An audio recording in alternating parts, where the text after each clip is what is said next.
o inferior.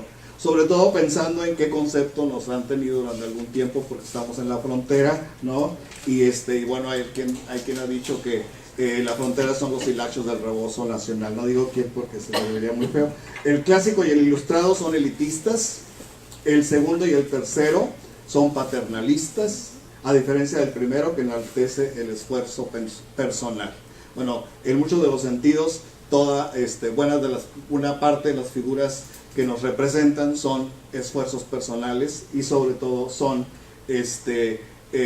personas que se han hecho a sí mismas y en muchos de los casos llegando aquí. A partir del texto de Baja California, Piedra de Serpiente, que es prosa y poesía de los siglos XVII y XX de Luis Cortés Bargalló, empiezo precisamente este texto, y él habla de cómo toda la herencia indígena no la conocimos durante buen rato hasta el siglo XX. ¿A quién le debemos todos los cantos ceremoniales, todas las lenguas de la península y qué es lo que nos queda? Esto sobre todo sería a partir de cómo, por ejemplo, esto es una comunidad en el área de Tecate, sobre todo a personajes como Anita Álvarez de Williams, a Zazueta y a Mex Febrel. Tenemos sobre todo la reconstrucción, digamos, a partir de cantos ceremoniales que a nosotros nos llegaron a la Escuela de Humanidades muy tarde, precisamente por Fernando Olmos Cañedo. Fernando Olmos Cañedo es un muchacho de la comunidad Pai Pai, se inscribe en la Prepa Federal, empieza a ser sobre todo difusor de su cultura, pero al mismo tiempo establece una red de traductores entre Kumiai, Cochiní, Iligua, Ucapay, Pai Pai, de manera que fuimos presentando a su cultura a través de los cantos que él personalmente fue dándonos para ser publicados en la revista Hojas, por ejemplo. Pero todo esto va a ser un punto de partida en el caso de el propio nombre de California por las Sergas de Esplandián, y las Sergas de Esplandián, que es precisamente el punto de partida para hablar de la reina Calafia y sobre todo el nombre de California. Pues vamos a tener a un personaje como Úrsula Tania, que se lo apropia y lo convierte en algo que va a ser una conversación con estudiantes de secundaria, de prepa. A todos lados tiene un espectáculo, y a partir precisamente de que ella es una egresada de literatura interesada en un proyecto de este tipo y la difusión que le ha hecho, y de lo cual en muchos de los casos es un espectáculo que le ha dado, digamos, una proyección y al mismo tiempo una personalidad dentro de la comunidad. La reina Calafia, ilustrada como se les pueda ocurrir. La siguiente. La reina Calafia, vista por Blasco Ibáñez. La Calafia, aerolíneas, las Calafias. A mí siempre me llamó la atención quién era el culpable de esta difusión del nombre de la reina Calafia, y para mí es Vizcaíno. No paró de hablar de Calafia todo el tiempo hasta que salieron las Calafias, que en realidad son Calfias, ¿no? Pero para la gente se convirtieron en Calafias, y es lo que ha quedado. No hay Calafias en Ensenada, no hay Calafias en Tecate, no hay en Mexicali, nada más aquí, ¿no? ¿Quién se encargó de eso? Vizcaíno. Esplandián es otra fascinación de Vizcaíno. No paró hasta que no encontró un equivalente. Si Calafia es ya famosa, maestro, hay que hacer famoso a su galán, que es Esplandián. Entonces el nombre de Esplandián se convirtió en sala de arte en la biblioteca México Tijuana, de aquí de la Constitución, ahí cerca de Bomberos, donde estaban los bomberos y la 8, y ahí puso su primera sala Esplandián. Y después, cuando nos cerraron la librería, nos cambiamos al parque y nos cambiamos con todo y sala Calafia. La siguiente. Y esta modesta sala Calafia fue el Secut de los años 60, de los fines de los 60 y principios de los 70. Ahí fue, por ejemplo, las lecturas Tijuana-San Diego. Ahí se presentó el homenajeado reciente, Gustavo Segade, con la gente que vino de Irvine, de todos lados, en esta modesta sala en donde sucedía prácticamente todo, ¿no? Las cercas de Esplandián, a partir de la primera página, saber que a la diestra mano de las Indias hubo una isla llamada California, muy llegada a la corte, muy llegada a la parte del paraíso terrenal, la cual fue poblada por mujeres negras, sin que algún hombre entre ellas hubiese, que casi como las amazonas era su manera de vivir. Bueno, pues a partir de esto Vizcaíno hizo conferencias, dio pláticas, anduvo por toda la ciudad, lo publicó en el suplemento hasta que cuajó el nombre de Calafia y ya no hubo manera de desprenderse de ella, ¿no? Y Úrsula Tania lo ha convertido en algo totalmente práctico, ¿no? Adelante.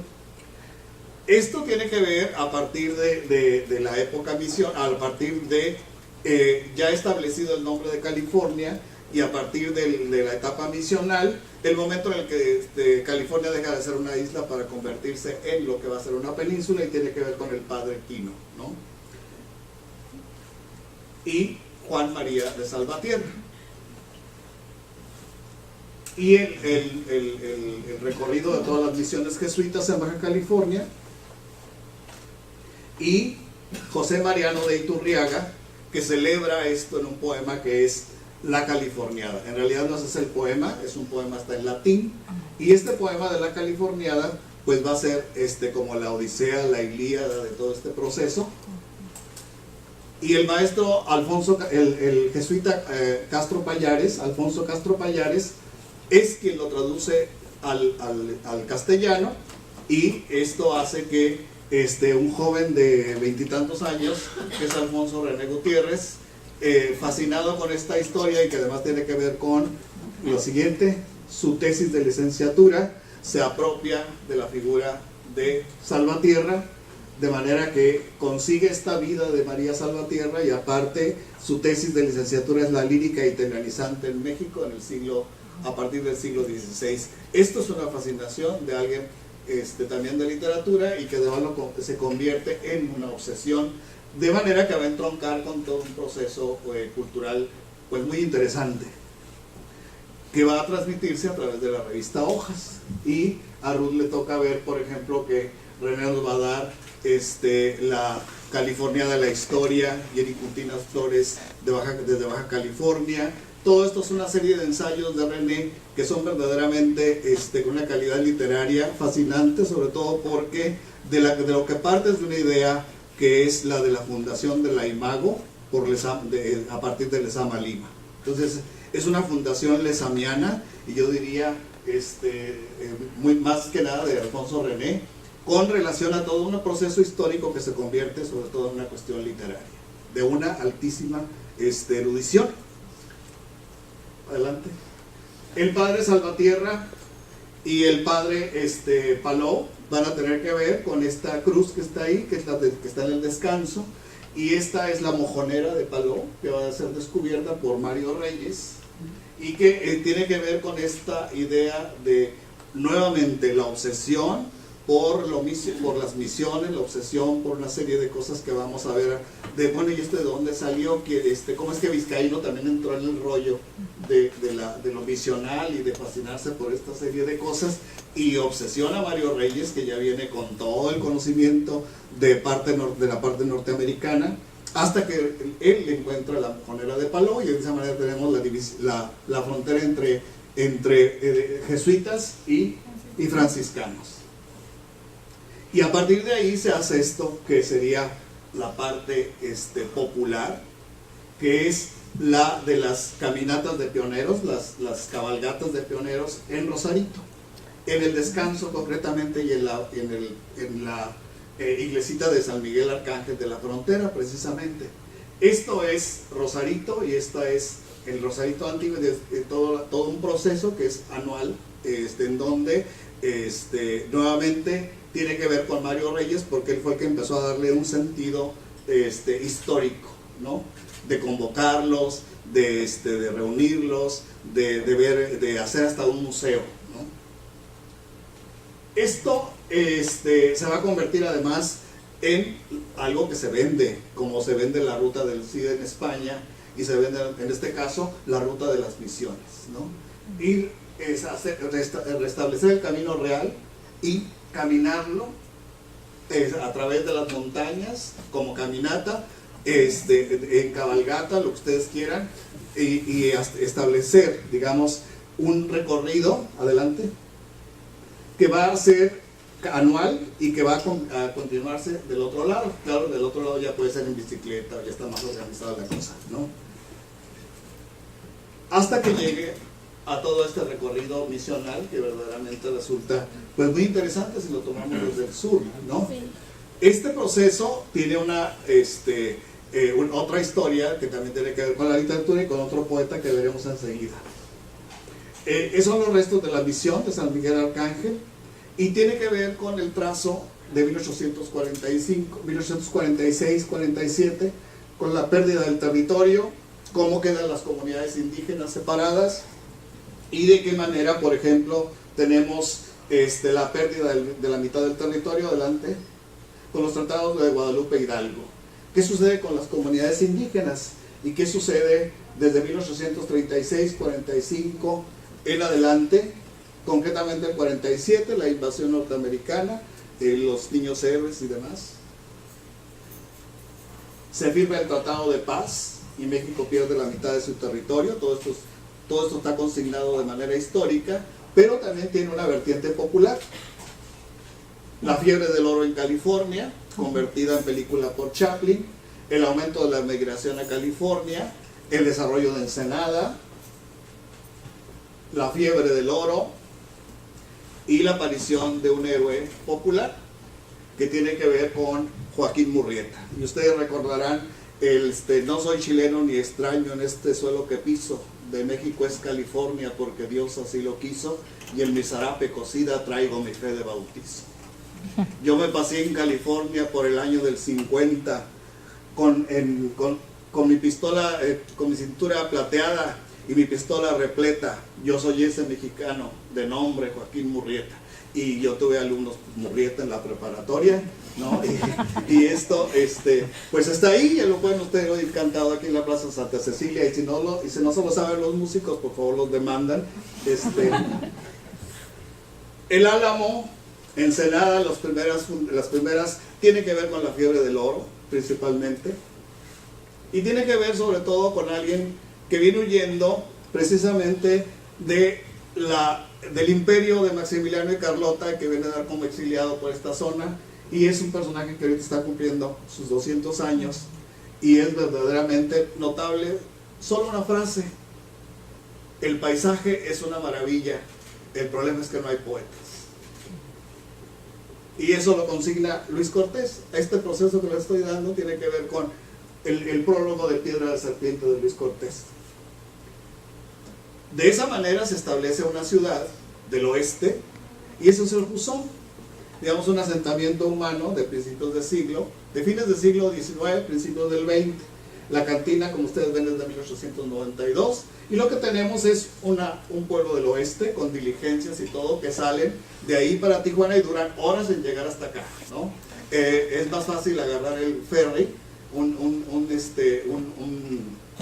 paquebote que sale y va a San Diego, ¿no?, que venirse por el camino, pero se perdería en el paisaje, ¿no? Adelante. Y tienen ustedes los sucesos de 1911, ya estamos en la revolución.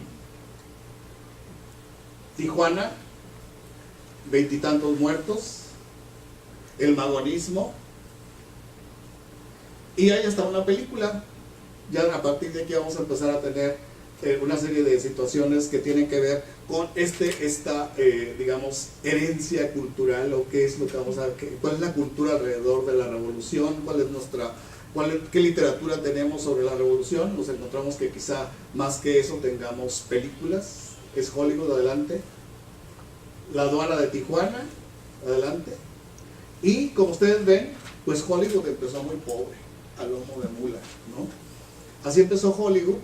Estamos hablando de principios de 1913, hasta que tenemos 1916, la primera exposición mundial, que es la de 1916, sobre todo por la apertura del canal de Panamá y la presencia de dos puertos, Panamá y San Diego, y la correspondencia de esto con la siguiente, la misma versión de la feria, pero en Tijuana 1916, precisamente en este espacio donde estamos, ¿no? Este es el antiguo asentamiento a partir del cual sucede todo esto. 1916, el primer hipódromo, la marimba, que era el puente que traía estos. Ya estamos viendo carros, cosa que es verdaderamente interesante, sobre todo porque pues no es lo común, ¿no? En el resto del país quizá no sea tanto, lo que están pasando aquí ya son muchos, y lo que se pueden ustedes ver es que esto salta inmediatamente porque en 1916 viene Chaplin y más de son muchísimos los camarógrafos que vienen a filmar las carreras de inauguración del hipódromo para hablar de un determinado aspecto de la cultura, que es lo que nos interesa sobre todo aquí. ¿Qué es para nosotros la cultura? El Panamá, California, la exposición, y algo que por ejemplo notó muy claramente Ureña, del Ateneo de la Juventud, era que se nos estaba copiando el colonial mexicano para convertirlo en colonial californiano cuando vio esto. Es el Parque Balboa, ¿no? Las dos correspondencias, ya estamos en los 20, adelante. Y esto es una foto histórica porque esto es 1919 y va a ser el centenario el próximo año junto con Vizcaíno, el centenario de Vizcaíno de la United Artists. Todos ellos, Douglas Fairbanks es el zorro, Mary Pickford, Chaplin y Griffith, todos ellos empezaron a llegar a Tijuana a partir de los 20, ¿no? Toda esta gente que no puede beber al otro lado, pues el fin de semana se viene a Tijuana, y con este calorón pues se antojaba, ¿no? A mí se me antoja pensar que este edificio, que es la preparatoria de San Ildefonso en la Ciudad de México, tiene sobre todo a varios estudiantes que van a ser protagonistas de la cultura baja californiana o van a traerla de allá para acá. Adelante. Ese es el espacio que yo mismo recorrí, porque ahí estaba la filmoteca, entonces lo conozco muy bien. Para llegar a la filmoteca de la UNAM, ahí estaba. Adelante. Pero hay dos personajes claves para todo esto, y son dos escritores, Carlos Pellicer y Rubén Vizcaíno. Como ustedes ven, también fue joven, ¿no? Vizcaíno fue compañero de Ramón Chirao y fue compañero de Wilberto Cantón en la prepa. Estos dos personajes, don Santos Silva Cota y el doctor Rafael y el licenciado Rafael Soto Gil, pues son los fundadores de la universidad, y ahí está Vizcaíno también. Entonces, estos fueron alumnos de la preparatoria de San Ildefonso, y luego estuvieron en medicina, y luego estuvieron en derecho, y luego estuvieron en filosofía. Adelante. ¿Cómo estuvo ahí también un personaje que se ha olvidado un poco de algo que nos interesaría mucho, pero que tenemos una presencia notable, que es el doctor Pedro Zúñiga Murillo, que es nada menos prácticamente el creador de la cultura deportiva en Tijuana, ¿no? El doctor Zúñiga Murillo fue campeón de los 800 metros latinoamericano, y fue el personaje que nos llevó de la prepa a la inauguración del CREAS. Realmente era la primera, quizá para muchos de nosotros, la primera vez que veíamos un estadio, ¿no? Adelante. El Seminario de Cultura Mexicana sin duda es parte fundamental para nosotros. Ahí tienen ustedes a Frida Kahlo, 1942. Cuando Vizcaíno llega a Tijuana se encuentra con un medio, él reconoce mucho más desarrollado. El protagonista es el licenciado Zamora Tapia, Ricardo Zamora Tapia. Es la Tijuana de los 30, ya 40. El Hotel del Nelson como centro vital, y el otro sería la Escuela Álvaro Obregón. Digamos, son los espacios arquitectónicos con vida propia, de café y de desarrollo cultural. Ya habían estado en la Obregón, nada menos que la compañía de Virginia Fábricas y los hermanos Soler, ¿no? Lo otro importante es precisamente el Centro Cultural de Aguacaliente, que tiene sobre todo figuras notabilísimas, adelante, como don Laureano Sánchez Gallego, que es nada menos que un personaje ligado totalmente a la Universidad de Salamanca cuando Unamuno es el rector. Entonces de esa manera tenemos nosotros en Tijuana la llegada, digamos, de la generación del 98, la herencia del 98, a través de estos personajes en Tijuana. El otro es don Miguel Vargalló, el maestro de Ruth en la prepa, y vamos a tener también a el licenciado Magro, que va a ser nada más el formador de todas las, digamos, del ambiente de contaduría y demás, a una cuadra de aquí. Entonces, estas gentes llegan con un verdadero bagaje cultural y político muy interesante adelante.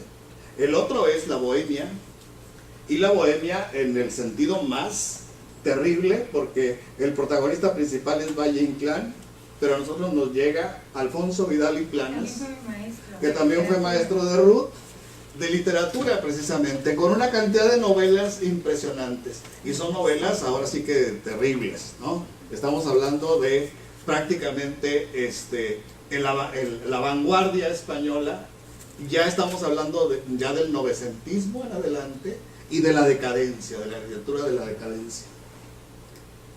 Esto no puede perderse de vista, porque es nada menos que Hollywood. Hollywood va desarrollándose. Ya filmó en Tijuana Incaliente Dolores del Río, que entra en crisis sobre todo por lo que ventila de los Hirsch, pero es la protagonista, es, digamos, la única mujer que entra al set de la filmación de Ciudadano Kane. Y el Ciudadano Kane pues es Orson Welles, que conoce perfectamente Tijuana, ¿no? Dolores del Río conoce Tijuana, que se divorcia. Entonces tenemos toda una serie de cosas que van creciendo, ese progreso de cultura que dice que se va haciendo también, lo tenemos aquí. Adelante. Pero tenemos que este proceso va a tener otras vertientes, y nos faltaría cuál es la primera librería, la más notable, ¿no? ¿En qué momento surge? Bueno, ahí tienen ustedes al papá de don Alfonso López Camacho, y tienen ustedes la librería El Día de la Calle Sexta, pero tienen que ver con un personaje, adelante, que vamos a intercalar aquí al díscolo de Orson Welles, que a los 3 años pues se deshace de Dolores del Río y se conquista a Rita Hayworth. Y bueno, sobra decir quién es Rita Hayworth para los tijuanenses, ¿no? Esta es la película La Dama de Shanghái, adelante. Empiezan las leyendas empieza a llegar gente del centro del país, y tenemos alguien que nos trae la tradición literaria de Obregón, la novela histórica, las narraciones de tipo, digamos, de fantasmas, que va a ser Sor Abeja. Y tenemos al primer dramaturgo, que es nada menos que Fernando Sánchez Mayans, muy en el look de la época, con las alas del pez, pero resulta que él es un personaje de Tijuana que estudia en San Diego, que se va al DF, pero ya se va a letras, ¿no? Concretamente a la UNAM, y ese compañero nada menos que de Rosario Castellanos y de Sabines y demás, ¿no? Ahí tienen ustedes la foto en el centro, la siguiente. En el centro está Chirau, Azar y el mismísimo Sánchez Mayans, que fue discípulo, que gana la flor del poesía de la Ciudad de México, un concurso de poesía que el año anterior ganó nada menos que Javier Villaurrutia. Entonces es un proceso, esto tiene unas repercusiones inimaginables en Tijuana. Nosotros nos tocó llegar a ver, una llegada de Sánchez Mayans para que hablara en Tijuana, y no se imaginan, no había lugar para sentarse, ¿no? Entonces era una especie de histeria la que se armaba. Adelante. Y el otro personaje, que también fue maestro de Ruth, es nada menos que, esto se acaba de bajar de la nave, Narciso Genovese, ¿no? Narciso Genovese, que logró la maravilla absoluta, nos ha conectado con la cultura de la ciencia ficción, y eso es Yo he estado en Marte, ¿no? Que fue un boom, ¿no? Así es de que la Guerra de las Galaxias y todo eso demás para explicarnos, por ejemplo, que si algunos alumnos de la Federal no están peor de lo que estaban, es porque el maestro los contuvo, ¿no? Eso es Narciso Genovese, ¿no? Que además de su taller de encuadernación a 2 cuadras de aquí, todos los pergaminos que se tuvieron, todos los pergaminos que se entregaron en Tijuana, hechos magníficamente, los hizo Narciso Genovese en su tallercito de aquí de la Niños Héroes en la calle Tercera. Todavía creo que vive con su familia por ahí. Y esto es algo inusitado. Tijuana se prohíbe para filmar, pero se reproduce Tijuana en Venice, California, y esto es el inicio de una película fabulosa. Sed de Mal, de Orson Welles, Touch of Evil. Y nuevamente Tijuana salta al escenario internacional. ¿Por qué se prohíbe filmar en Tijuana? La idea es que la película, Orson Welles quería hacerla en Tijuana, pero sabía que no se lo iban a permitir. Y lo que hizo fue crear un pastiche de todas las fronteras en Venice, y es Tijuana. A la hora de la hora, él dijo que Tijuana era el escenario, el set más importante del mundo, el más fascinante del mundo. O sea, la idea es que lo conocía perfectamente, ¿no? En la siguiente, este es Juan Goytisolo. Y Goytisolo viene a dar clases a San Diego State y viene un día a ver al cordobés en Tijuana, cosa que desaparece la cultura de los toros, desaparece, digamos, nuestra relación con la tauromaquia, que nos desaparece toda una mitología clásica que es la del laberinto, ¿no? Y eso nos la acaban de, prácticamente está por desaparecer de playas. En Tijuana, me perdonan, pero era verdaderamente una de las plazas más importantes de toros del mundo, ¿no? La prueba es el cordobés. Adelante. Esto tiene que ver con el siguiente punto, que sería la creación de la Asociación de Escritores de Baja California. Y aquí, bueno, vamos a ver, estas fotos nos ilustran muy claramente qué es lo que nos dejó la Asociación de Escritores, sobre todo a mi generación. El hecho de que todos fueran personas que estaban muy cercanas a nosotros, ¿no? Porque eran nuestros maestros, pero aparte eran figuras ya notables en la ciudad. Los representantes de la alta cultura, ¿no? Porque venían de centros muy tradicionales de Guadalajara, de Mazatlán, de San Luis Potosí, de la Ciudad de México, y todos venían ya sobre todo con un bagaje cultural muy interesante. Esto es 65, 68, pero la Asociación de Escritores de Tijuana tiene que ver con la Asociación de Escritores de México. Y adelante, la Asociación de Escritores de México se crea en el edificio de periodistas de la Ciudad de México, al mismo tiempo porque el PEN Club, y el primer presidente es Carlos Pellicer, los vicepresidentes son nada menos que Rulfo y José Revueltas. Y Rulfo y José Revueltas y Pellicer van a ser cercanísimos, digamos, para la figura de Vizcaíno, no solo como modelos, sino como personajes hasta emparentados. Pellicer visita Tijuana, lo reciben en el aeropuerto, y ahí tienen ustedes la foto. Esto es muy interesante porque Pellicer viene a Baja California, descubre Baja California, se va a recorrer toda la península y llega al DF verdaderamente fascinado, y arma una serie de viajes en los que va a incluir nada menos que a don Miguel León Portilla. Y Miguel León Portilla en ese momento viene a conocer la península. Y ahí es donde empieza otra vez este reencuentro del centro con la península. La península es totalmente desconocida y el mundo es totalmente fascinante. Siguiente. Luego se va a ligar a la creación ¿cómo se llama? De la asociación esta es doña Amelia Castillo Ledón, González Caballero de Castillo Ledón, y ella es la persona que viene con la iniciativa de crear el Seminario de Cultura Mexicana, la Corresponsalía de Tijuana. Una cosa interesante de la Asociación de Escritores es que se tiene una serie de estatutos y son verdaderamente increíbles en el sentido de ver cómo se los apropió Vizcaíno. El modelo lo toma íntegro y lo aplica a la vida cultural de la ciudad. No hay escritores, hay que hacerlos, ¿no? No tiene el libro, hay que buscar la manera de que lo edite. ¿No tenemos asociación de escritores? Claro que la tenemos, lo saca hasta donde sea de las piedras. Lo mismo estaban haciendo en México. Y estaban haciendo en varias zonas del país. Y ojo, uno de los primeros grupos que dice la asociación que tiene es uno de Yucatán y uno de Tijuana. Y ahí viene Carlos Pellicer. Y luego ahí viene Doña Amalia, y esto es un fenómeno. Y Doña Amalia pues es nada menos que la embajadora en Suecia y la primera feminista más destacada del planeta. Bueno, por lo menos mexicana. Seguimos.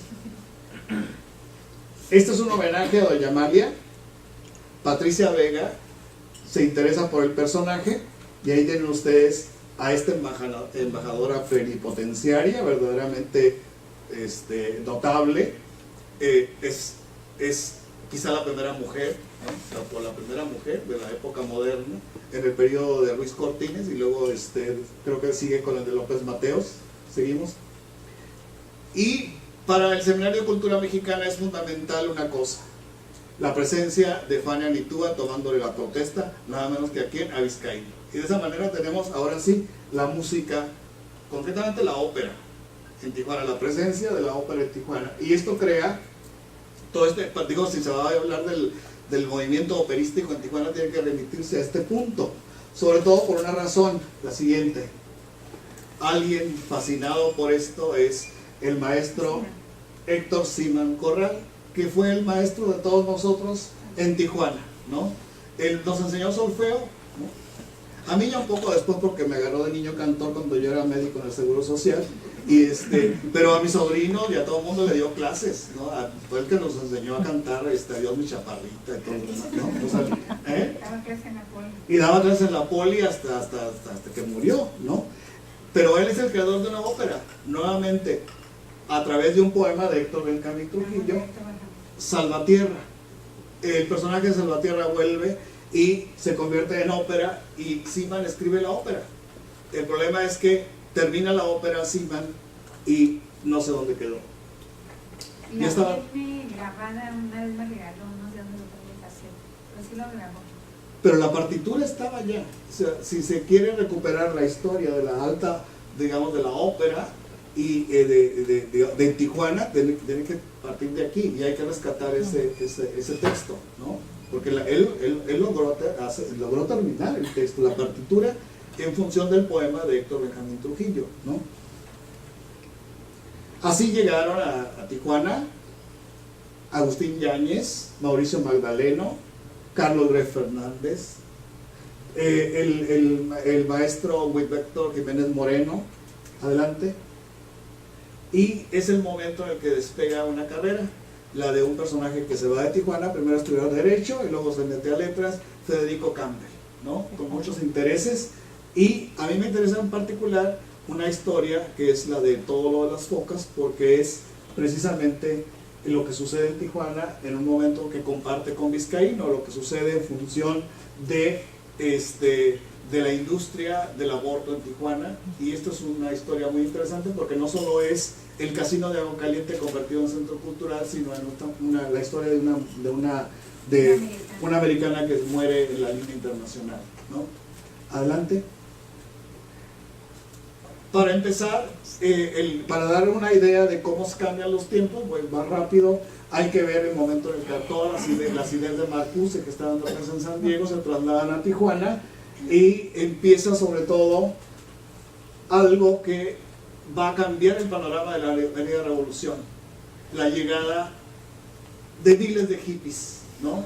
Y la transformación de la mentalidad de la ciudad, ¿no? No se imaginan ustedes lo que padecieron las gentes que llegaban con el pelo largo a Tijuana. Después se comprobaba que eran soldados norteamericanos que se ponían peluca, ¿no? Pero la idea era raparlos, verdaderamente terribles, la agresión a los greñudos, ¿no?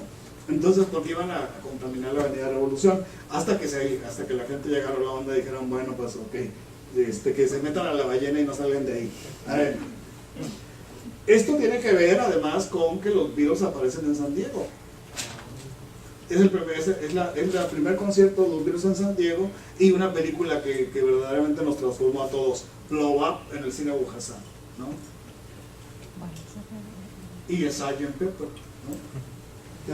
Además la portada de Sgt. Pepper peleándose en la discoteca Serrano. Es de los 60. 60, estamos hablando de finales de los 60, 62, 67, ya tenemos 68 y ya tenemos las tres culturas, adelante, y ya tenemos a Vizcaíno en la cárcel ese mismo día,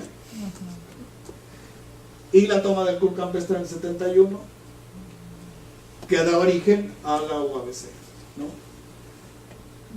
Antes de eso falta un episodio que siempre se obvia, pero yo fui parte de él y está documentado en libros que se han escrito. Antes de eso, la preparatoria de la UABC estaba donde ahora es la Poli, bueno, ahora es la Lázaro Cárdenas, y era de la UABC. Entonces los muchachos pidieron que se construyera un edificio propio para la prepa, y fue un movimiento muy importante que involucró a gente como Lino Ortiz y otros que después se fueron al 68. Y nos salimos de ahí y estudiamos el segundo año de prepa. Lo hice en la Casa de la Cultura, bueno, ahora Casa de la Cultura de Altamira. Ahí hice el segundo año de prepa, nos recibieron y ahí terminé todo el segundo año lo hice ahí. Ese movimiento es el que dio lugar al edificio que está en la Colonia Juárez. Bueno, siempre se habla de lo de campestre, pero si no hubiera habido ese grupo de muchachos muy brillantes todos, muy inteligentes, hubo muchos que fueron doctores en varias ciencias, médicos en Canadá y en todos lados, de esas soy yo. No se hubiera dado este movimiento posterior en el que participaron mis hermanos. Pero sí, ese movimiento fue muy importante, ese movimiento de estudiantes. Eran muy distintos a nosotros, eran muy cultos. De ahorita les platico de eso. Esto sobre todo porque ya Tijuana no es la misma, o sea, digamos que así como llegan las ideas, como llegan los hippies, están llegando las ideas, y esto hay una comunicación muy interesante entre la gente de la prepa de la UABC, al punto de que a partir de eso van muchos a incorporarse a la Liga 23 de septiembre, ¿no? Y van a ser protagonistas de un movimiento nacional, los Irales, ¿no? Adelante. Federico Campbell retoma ese momento del campestre y lo convierte en parte fundamental, nada más que de la novela Pretexto. Creo que eso sobre todo es ad donde Vizcaíno es el profesor Ocaranza y al mismo tiempo es su papá, ¿no? Entonces es un mix así muy interesante. Adelante. Pretexta, y ahora sí que la idea de qué hacemos con todo esto y en Tijuana en particular, pues al que le toca es al ingeniero López Moctezuma, y la primera cosa que le pide Vizcaíno: maestro, es un teatro, y ahí sí tenemos el teatrito de la UABC y después el teatro de la UABC, ¿no? Esto tiene que ver con yo voy a hablar, pero lo que quiero hacerles notar es que curiosamente, a la par que se refleja esa imagen que da Víctor, tan pristina, tan bonita, también se estaba dando otro fenómeno que tiene antecedentes en un libro que se publicó por Fernando del Corral en 1923, después del casino, que es Tijuana Inn. Ahí empieza la leyenda negra de Tijuana. Es el primer libro que habla de Tijuana como un lugar de vicio, como dijo el francés, dijo Tijuana, tequila, sexo y droga, ¿no? Entonces, está en una canción de él. Posteriormente, en 1936, se escribe Border Town por un escritor, Carol Graham, que también habla de una Tijuana pervertida, con casinos, con vicio, con licor. Y también incursiona un escritor que admiro mucho, Dashiell Hammett, que es un magnífico escritor poco conocido que está por nosotros ahora, que escribe La Herradura Dorada y que sigue insistiendo en esto. Y finalmente en 64 Rubén Vizcaíno publica, dando peso a todo ese mito y descripción de la ciudad, publica Avenida Revolución. ¿Cómo se construye? Eso que explicó Víctor es una realidad. Todo eso se dio, yo estuve en muchas de esas cosas. No era una ciudad pequeña, mi familia llegó cuando Tijuana tenía 60,000 habitantes, llegó en los años 40, Tijuana, y entonces la ciudad lo reportan todos 60,000 habitantes, una ciudad pequeña, muy interesante, y todos nos conocíamos. Entonces, ¿qué ha pasado de esos libros que ahorita voy a narrar? Estos son los antecedentes. Es que estos libros dieron origen a una visión múltiple, a un imaginario de la ciudad, a todos los relatos, todas las creencias, todos los mitos que hay sobre la ciudad, Y muchos textos la han reflejado de esa manera, y algunos han dicho que Tijuana es un lugar donde hay un desarraigo de la nacionalidad, pero otros han dicho que también es el ombligo de la posmodernidad y posteriormente es el apocalipsis de las ciudades del futuro. Todos esos términos, y por personas fuera de la ciudad, por gente que venía de otros países, filósofos importantes, han sido expresados sobre la ciudad. Pero la verdad es que Tijuana es una ciudad llena de inmigrantes y una ciudad también de desarraigo. ¿Quiénes escriben?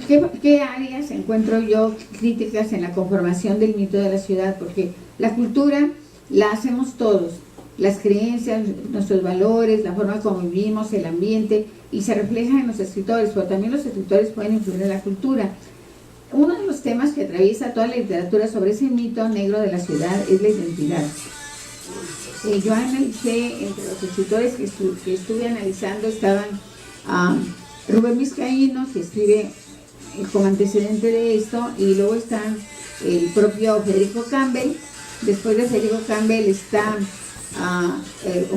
Rosina Conde, Humberto Crosswhite y más recientemente Heriberto Yepes. Bueno, uno es la identidad. El tema de la identidad nacional atraviesa todas estas novelas que se han escrito, todos esos relatos, porque algo que está presente es que hay un desarraigo de la nacionalidad, que los que vivimos en la frontera no somos mexicanos, ¿no? O que tenemos una cultura mixta, ¿no? Entonces, esta noción se hace, sin embargo, esta noción da lugar a que se ayuden palabras. Vizcaíno acuñó todo y acuña, no sé si la acuñó, pero californianidad, ¿verdad? Californidad es una palabra que acuñó Rubén para referirse al sentido de identidad de nosotros. Posteriormente, en las obras que se ha citado, Federico Campbell y Crosswhite recorren una ciudad donde la cultura popular y la forma de vida estadounidense forma parte integral, pero es así, porque yo no conocí la moneda mexicana. Bueno, la conocí porque fui a México por los años 60, 68, que fue el movimiento Yo estaba en México, pero yo no conocí la moneda mexicana hasta que fui a México. Yo recibí mis domingos en 5 centavos y 10 centavos, y cuando fui a la prepa mi peseta diaria, ¿sí? O sea, yo no manejaba nunca la moneda mexicana. Los profesores decían, niños, aquí está su moneda, esa es la moneda mexicana, en una muy bonita con terciopelo la hojita, ¿verdad? Pero yo no conocí la moneda, yo no conocí ningún rock and rollero mexicano, yo conocí todos los gringos, y todavía mi preferencia es el pop rock, ¿no? Es el rock norteamericano, esa es mi preferencia musical hasta la fecha, porque crecí con eso, ¿sí? Para mí cruzar hasta sin pasaporte, se me llegaba a olvidar y le decían, ay, traigo una tarjeta del banco, o sea, pasa. Así, esa es la ciudad en que yo viví. Entonces mis referentes son totalmente hacia el otro lado, pero eso no nos hizo perder. Mi papá era ciudadano americano, ¿verdad? Y nosotros no quisimos ser ciudadano americano, no nos interesó, pero él nació en Colton, California. Entonces, ¿qué pasa? Que es este mito de la ciudad, que tenemos esa búsqueda de la entidad, ha atravesado todo. Y bueno, una cosa que ha dicho Yepes, y tiene razón, es de que Yepes es de que realmente se dice mucho que nosotros hablamos en un Spanglish, cuando no es cierto. O sea, a lo mejor un grupo social lo habla, pero algo que yo he encontrado en la gente de Tijuana, y me mueve en muchos ambientes, es que jamás, y lo prohibí a mis hijos, o hablas español o hablas inglés, pero no puedes hablar una mezcla del idioma. O sea, y realmente sí se procura eso. O sea, hay un cuidado en que nuestros hijos, nuestros amigos en la comunidad no se permite eso. O hablas uno de los dos idiomas. A lo mejor en ciertos sustratos sociales pues sí se da ciertas subculturas, ¿no? Entonces, en la literatura que escriben estos autores, incluyendo Rosina Conde, pues está todo este problema de la identidad. En ella la identidad femenina. Y también es curioso porque se habla de una ciudad que yo cuando iba a México, me acuerdo que me decían, ¿usted dónde es? Y yo decía, calladita, ¿verdad? Tenía 20 años. Y decía, ay, soy de Guanajuato. ¿Por qué? Porque si era de Tijuana me decían, ¿y a qué hotel te llevo? O sea, todas éramos putas. Sí, así era la cosa. Entonces, uno tenía miedo de decir que era de Tijuana, porque parecías una muchacha liberal y que te valía todo. Y no era cierto. Rosina habla en sus libros sobre la genada, sobre la mujer fronteriza, sometida, todavía bajo el velo del macho, incapaz de romper toda esa tradición familiar que la ata fuertemente. Y realmente era otra lo que existía en la realidad, pero estos mitos de la identidad son muy fuertes. O sea, ¿qué somos? Somos realmente, yo siempre he dicho que hay una parte de la ciudad que es fronteriza. Yo soy fronteriza, porque yo nací cruzando la frontera. O sea, mis hijos y yo tuvimos pasaportes desde que nacimos, ¿no? Entonces, ¿qué pasa? Que paso en la frontera pues todos los días, hasta la fecha hago mis compras, aparte de mis compras es en Estados Unidos, mis compras de alimentos, así ese nivel. Tengo una cultura muy fuerte y sin embargo la gente que viene de fuera, que no creció bajo esa cultura, que significa incluso tener una visa y que tiene solamente la mitad de la población y menos de la mitad de la población de Tijuana tiene ahorita una visa para cruzar Estados Unidos, esos datos del Colegio de la Frontera. Entonces, esos no son fronterizos, digo yo. Esa es mi opinión personal, ¿eh? Esos son arribados a Tijuana o tijuanenses, pero no son fronterizos. Fronterizo es el que tiene las dos culturas, ¿sí? Esa es otra cosa. Entonces, sí hay un problema, pero yo no diría el problema de identidad, porque aún hablando el inglés nuestros hijos y manipulando en ciertos tratos económicos para arriba todo el mundo habla inglés, la gente preserva su nacionalidad.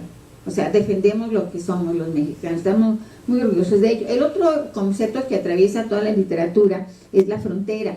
¿Pero qué es la frontera? Se habla hay quienes escriben en la frontera, otros desde la frontera. O sea, no es gente quien llega a Tijuana y habla desde la frontera, pero no es nacido aquí, ni tiene toda esta cultura fronteriza. Hay otros que escriben sobre la frontera, incluso Federico Campbell en cierto sentido escribió sobre la frontera porque hubo un desarraigo.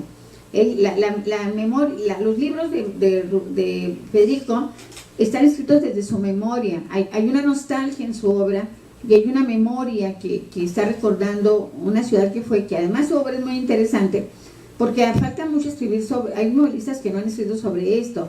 En Los Tijuanenses, uno de sus cuentos, que los Brothers, denuncia a esos niños que iban al campestre, que de las clases social alta de Tijuana o media alta, que eran unos vagos, que se agarraban a puñetazos, pateaban al que se caía. Y cuando él publica la novela y van todos sus amigos, pues salen odiándolo, ¿verdad? Porque dicen, ¿cómo te atreves a decir eso de nosotros? Pero también esa era la ciudad, ¿sí? Entonces, él presenta otra parte de la ciudad. Y eso es un muy gran mérito de Federico. Yo creo que Federico es un antecedente muy importante cuando se piensa en escribir sobre la verdadera literatura. Nadie ha escrito sobre los clubes de muchachas de Tijuana, que las Apriles, que las Dramel, que los no sé cuántos, que a usted no les tocó. Y es toda una cultura que había de eso. Nadie ha escrito sobre esas chicas, nadie ha escrito sobre la sociedad de Tijuana, cómo es realmente. No queremos escribir, ¿no? Entonces falta, Federico y toca ese lado delicado, ese lado frágil, ese lado vulnerable de una sociedad que se protege a sí misma. Entonces, ¿qué es la frontera? Pero todos hablan de la frontera. Otro es el idioma. En Campbell hay una enorme resistencia. Usa algunos léxicos en inglés, pero hay una enorme resistencia porque era un hombre muy educado. En Heriberto Yepes, y los que lo han leído, y en Crossway, hay una invención del lenguaje. Heriberto, Luis Humberto Crossway inventa un lenguaje. Si ustedes lo han leído, incluso escribe palabras como United States, pero escribe United States, así como se suena, ¿verdad? Entonces, hay una recreación del idioma y hay una invención del idioma, pero dice, sí, estoy hablando ese idioma. Entonces, el Spanish, ¿verdad? Que se dice. Y bueno, otros han recuperado eso, entre esos Heriberto Yepes. La otra es la perspectiva del poder. La literatura que se ha escrito sobre Baja California, sobre los escritores que han escrito sobre la ciudad, porque todos hemos escrito sobre la ciudad, está atravesada por el poder. Y una de las cosas más importantes es esa perspectiva centralista. ¿Por qué Tijuana es distinta? Porque se sale del orden, porque se sale de lo que se ha estipulado como una cultura centralista. Y muchos escritores han enunciado que para retenernos y crearnos esa cultura, que seamos realmente nacionalistas, porque no, somos tan distintos. Yo trabajé mucho para la Universidad de Yucatán, somos tan distintos el Yucatán y Tijuana, hay tantas realidades nacionales, y para unificar estos que salían del Huacal, ¿verdad? Estos tijuanenses que tenían esa actitud, se impuso el Programa Cultural de las Fronteras. El Programa Cultural de las Fronteras es un programa creado por el gobierno, y esto está dicho por varios escritores importantes, sencillamente para crearnos a los tijuanenses, para retenernos en una cultura nacional. Eso es grave, ¿verdad? Porque ha dado lo que dio. ¿Y qué significa eso? Un ejercicio hegemónico del poder de la literatura y de la cultura que viene desde el centro del país. Y Tijuana se salió del huacal. Tijuana desarrolló una cultura, una identidad, una forma de ser sui generis, es cierto. Inclasificable, es cierto. No hay una única cultura, hay muchas únicas culturas, pero el ejercicio del poder no funcionó. Al contrario, dio lugar a que surgieran muchas, se dio todo un movimiento fronterizo en los que Luis Gilberto Croswell tuvo un papel muy importante, porque es un irreverente y es un rebelde. Y entonces él se distanció de todo esto, y como se ha distanciado de otras cosas, y da lugar, no encabezó realmente, pero simbólicamente es una figura muy importante. El otro es el espacio urbano. Escribimos desde ese espacio urbano. Escribimos en la literatura de la frontera, se llamó al principio literatura del desierto, porque cuando vieron los del centro del país hacia arriba, vieron el desierto, ¿sí? De la gente que viene de fuera, hoy comentaba con una amiga, que leyendo esos autores, entre ellos Rogelio, me molestó, ¿verdad? Porque dice, pues Tijuana es muy interesante, pero es una ciudad fea. Me daban ganas de decirle, ¿por qué no te regresas a tu pueblo? O sea, es fea, a mí no me parece fea, porque tiene una gente maravillosa, ¿sí? Pero si no les gusta Tijuana, si la ven fea, por favor, pues hay muchos camiones, aviones y otros, ¿sí? Nadie tiene la fuerza. Así de sencillo. Entonces, si no les gusta la ciudad, go away, go ahead, dirían, ¿verdad? Adelante. Pero estas visiones de la ciudad también están muy afectadas por la visión de el espacio urbano. Es importante, es el mar, es la playa, es el desierto, es la arena, es el aire que respiramos, y eso está muy presente en la literatura. El otro es la memoria. Campbell y Croswell incluso escriben desde la memoria, nada más para que vean el tipo de pregunta que se hace Croswell. Dice, ¿dónde quedan las tortas del Turco? Los matines dominicales del Zaragoza, los baños del mar en Paseo Costero, ¿dónde las 5:10? Los patines biónicos y los hot dogs de los Macons Cres. O sea, la vil nostalgia, porque nada de eso existe ahora, ¿sí? Cuando me preguntan, ¿y esas 5:10 por qué le dicen así? Me preguntan los que llegan, dicen, vamos a ver 5:10. Y tengo que explicar toda la historia de la familia que tenía una mercería que estaba en el centro de Tijuana, que se llamaba 5:10 Feintensen, ¿verdad? Y que finalmente la pusieron allá, donde está ahora el crucero a las 5:10, pusieron una sucursal, y la gente decía, ¿a dónde vas? A las 5:10, no sabían cómo se llamaba la calle, y de ahí se dio a las 5:10, y quítenle las 5:10, así se llama. Hasta la fecha la conocemos así, independiente del nombre que le pongan. El espacio urbano es importante, pero también la memoria. Algunos escritores escriben con nostalgia. Campbell escribió con nostalgia. Croswell escribe con cierta distancia, cierta nostalgia. Pero los más recientes, los más jóvenes, como Yepes y otros, que también es otro reverente, pues escriben desde este precio que ven. El otro es la que se llama reterritorialización del sujeto fronterizo, que significa que se nos ha visto externo, se nos ha descrito como una ciudad de burdeles, de prostitutas, de vicio, de droga, de narcotraficantes, de todo, pero nadie, excepto algunos pocos autores como Rosina Conde, han entrado en la interioridad. O sea, ¿cómo somos verdaderamente por dentro los tijuanenses, verdad? O sea, ¿cómo nos definimos a nosotros mismos y cómo vivimos? ¿Cuáles son nuestras? Esto es el verdadero mundo y los verdaderos tijuanenses. Todo lo demás que es escrito es la invención de Tijuana. Es el mito de Tijuana, ¿sí? Es lo que hemos querido ser, queremos inventar para poder resistir a tanta cosa que hemos vivido, gobiernos, devaluaciones, distanciamiento del centro del país, una marginalidad de los escritores fronterizos, etc. El otro es la cultura popular, ¿verdad? Mientras Federico Campbell en las novelas que señala, las ubica en los años 50 y narra las fiestas en el campestre, se daban muy buenas y que me encantaban, porque cuando empezaban los bailes todo iluminado y eso de las 9:10 de la noche se apagaba la luz, entonces uno sabía que era el momento de abrazar amorosamente al compañero y darle un beso. En cuanto se apagaba la luz, ¿no? Todos esperábamos que se apagara la luz para que nos apretara fuertemente entre sus brazos el tipo, ¿verdad? Entonces, bueno, esos bailes del campestre no existen. En su cambio, Croswell describe la comunidad de los cholos. O sea, el Crossway describe cómo viven los cholos. Él mismo ha dicho que vivían enfrente de su casa y vivían en una comunidad donde vivían cholos, cómo eran los cholos y todo el lenguaje que usaban los cholos, que también en muchos sentidos, y también exaltados por Manuel Valenzuela del colegio, se convierten como en un símbolo de la ciudad, ¿verdad? Los cholos de Tijuana. Entonces, este es otro imaginario que atraviesa, porque ni todos somos cholos en Tijuana y son un grupo reducido, y bueno, son las invenciones de la ciudad. Y la otra, que esto lo trataron más los escritores mayores, diría yo. Los más jóvenes, y hay muchas novelas sobre esto y narraciones, han escrito sobre la narcocultura, que es un fenómeno que ha surgido, sobre todo un fuerte exponente de él es un sinaloense, Elmer Mendoza, y bueno, ha atravesado todo esto.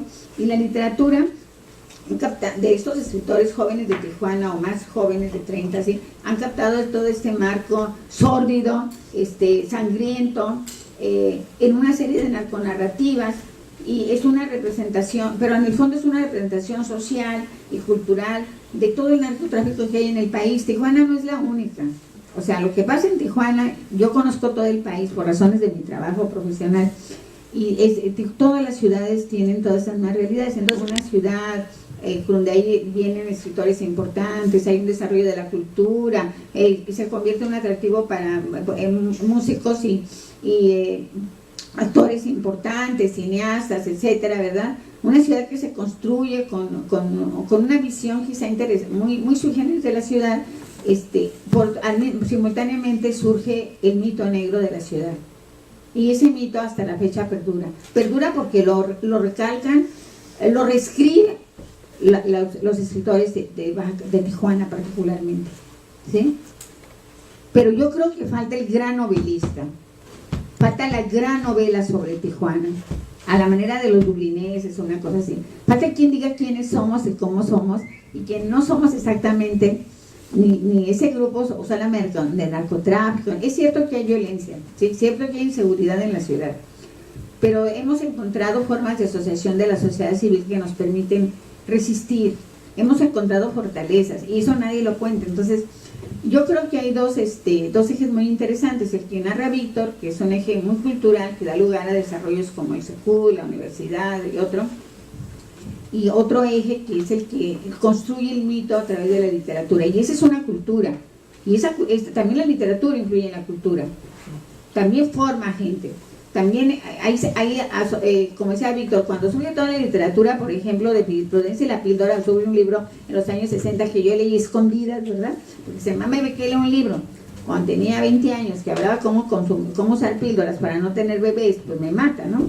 Entonces yo tenía mi libro escondido, pero bueno, todo el mundo empezó a usar, Rosina Conde lo narra muy bien en su obra, ¿no? Todo el mundo empezó a usar píldoras, bueno, no todo el mundo, pero se dio esa cultura porque influenciada, ¿verdad? Toda esa literatura que había luego sobre liberación sexual y todo eso, influyó. Entonces sí, la literatura influye en la cultura, pero los que escriben también narran lo que quieren, no son visiones hegemónicas, son visiones parciales de la ciudad. No es la verdad, parte de es verdad, pero no es la verdad de la ciudad. Entonces, ¿qué es la cultura de la ciudad? ¿Cómo la literatura ha influido en la cultura de la ciudad? ¿O cómo la ha representado? ¿Y qué otra importancia tiene esa para el futuro? De los escritores, de la literatura, incluso de los poetas. ¿Y qué importancia tiene también, o sobre todo toda la literatura es urbana en la novela y urbana también en la poesía? Víctor ha escrito sobre la destrucción de la ciudad, otros han escrito, déjenme ver, en la página 36 les quiero leer algo de este libro mío. Para terminar me tengo que hacer propaganda, ¿verdad? Pues en este libro que escribí se llama Ciudades Invisibles, hablo sobre los escritores, por eso voy a leer este texto. Dice, es un libro que sigue la estructura de Ciudades Invisibles de Italo Calvino, pero luego las ciudades visibles. No hay una biblioteca que los convoque. Los que han escrito de Opalia se encuentran en libros, revistas, periódicos, notas marginales en otros libros, grafitis que llenan las paredes de un edificio, mensajes que aparecen colgados en un puente, blogs que se despliegan en la pantalla, mensajes dejados en un cementerio. El nombre de Opalia y su descripción cierta deformada aparece de pronto cuando se describe una ciudad sin referentes, imposible de contener una palabra, porque el que la nombra no sabe si solo es un acrónimo o el nombre de un pueblo olvidado. La realidad se conforma con la ilusión de sí misma y termina por ser real. Tampoco las miradas de sus habitantes refleja la esencia de la ciudad, y los títulos de los libros que han escrito sobre ella solo son un imaginario de lo que fue y de lo que será. Crimen y olvido, Bajo mi piel, Crónica de estos días, El gran pretender, Todo lo de las focas, En la tarima, Al otro lado, El imperio del adiós.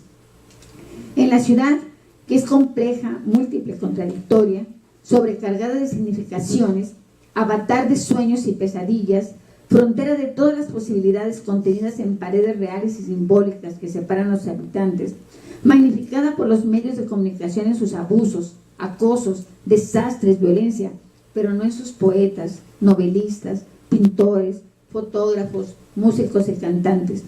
Es imposible encontrar un punto de coincidencia en la memoria convertida en ficción. Por ello, cada escritor llama a la ciudad por un nombre propio: Ítaca, Alejandría, Zaragoza, Dublín, Tijuana. Gracias.